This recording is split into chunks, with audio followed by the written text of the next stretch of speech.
So today there was another terrorist attack on London Bridge. 3 men with 12-inch knives stabbed pedestrians after mowing down up to 20 people. And recent witness reports are saying that the men were yelling, "This is for Allah." Just last week, I was walking on the streets of London with a friend of mine, telling him in a half serious, half joking tone that I worry about trucks of peace when walking in London. And of course, he turned to me and he said something along the lines of, "Lauren, I wouldn't worry about it. It's much better here in London than most places in Europe, so you'll be fine. Not something to worry about." And we continued walking, but I couldn't get this thing out of the back of my head where I was just paying extra attention when I was in crowds. I had an extra eye out on the road near me. And that night after we hung out, the Manchester attack happened. And only a week later, the very streets of the city of London that I was walking on with my friend while making this comment about trucks of peace was attacked by just that. On the bus yesterday, the man I was sitting beside lost a friend in the Bataclan theater attack. A woman I spoke to this week as well had a friend's daughter at the Ariana Grande concert.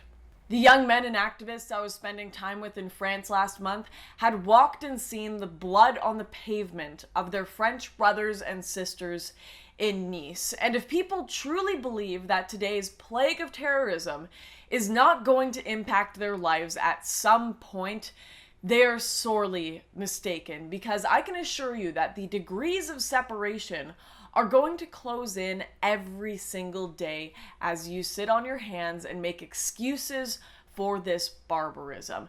It's not going to be a friend of a friend of a friend of a friend next time. It's going to be a friend. After the Manchester attack, I posted a tweet in a moment just being filled with utter disgust and sorrow and hate over the death of a young 8-year-old girl. And some guy replied to me saying, "Now you have a tiny slice of how Muslim nations feel. What is one little explosion between friends? You like to dish it out but not take it?" Yeah, you know what? Not that it really matters, but I'm not actually for intervention in the Middle East. And you know who else probably wasn't for it? The young 8-year-old girl who died. She couldn't even vote, let alone bomb another nation. And sick people are still trying to come up with excuses like this for why innocent people deserve to die. And they're trying to make this something about foreign intervention or about Western racism or how we live in a patriarchal, racist, white supremacist society. Or I've even seen this one in the papers, how terrorists have difficult lives, so it's not their fault.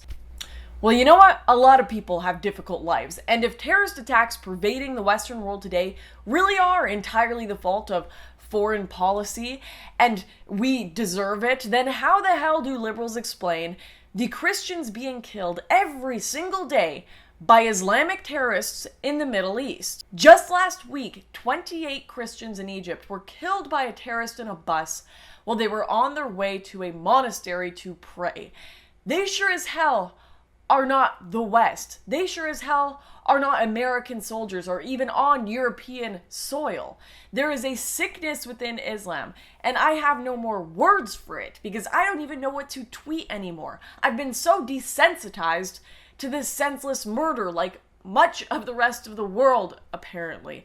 Every single comment that I could possibly make about the devastating state of our world has had its opportunity to be said just over the last year, to be said over and over and over again. What more proof can liberals possibly need that we have a problem? Kids are pulling blood and guts out of their hair. Men and women are being run down in the streets. Priests are being beheaded.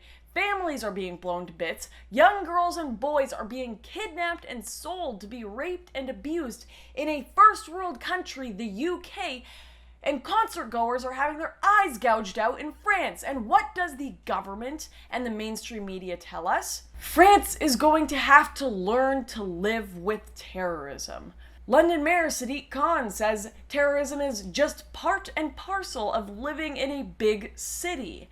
And major media outlets tell us to solve terrorism by turning a blind eye and carrying on as usual. And great, midway through filming this video, there has been a second attack.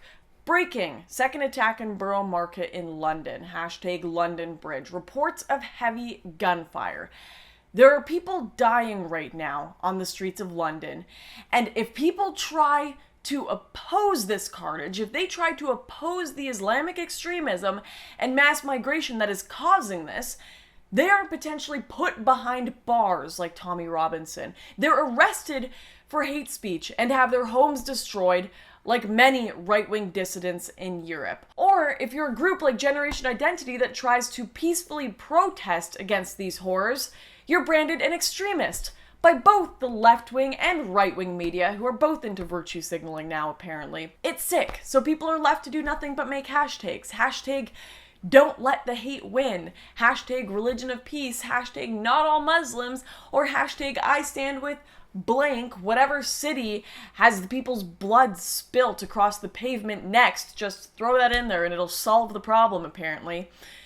Seriously, ask yourself this, liberals. Is virtue signaling your tolerance really more valuable than the lives of those who cannot afford your expensive security patrolled condo? Or politicians, your 24-hour security and armored cars?